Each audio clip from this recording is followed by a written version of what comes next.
يا دكتور مصطفى، يا سيد رئيس الوزراء، لله مفيش دولة كل وزير يجي يعمل اللي في دماغه.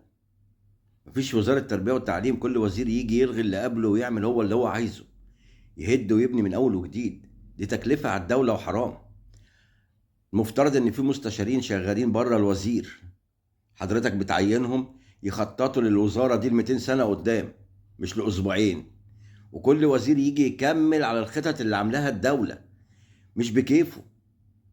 مش انا اجي ما عجبنيش الشغل اللي قبل اهد واعمل من اول وجديد، ما التكلفه دي على حسابنا.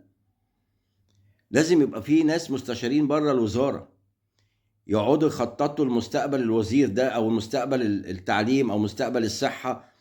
يقعدوا يعملوا خطط وكل وزير يجي يكملها. الناس كلها شغاله كده، لكن مش كل وزير يجي يعمل اللي على كيفه. يعني هو انا ما غيرت اسم الثانويه العامه البكالوريا هو ده اللي هينجح التعليم؟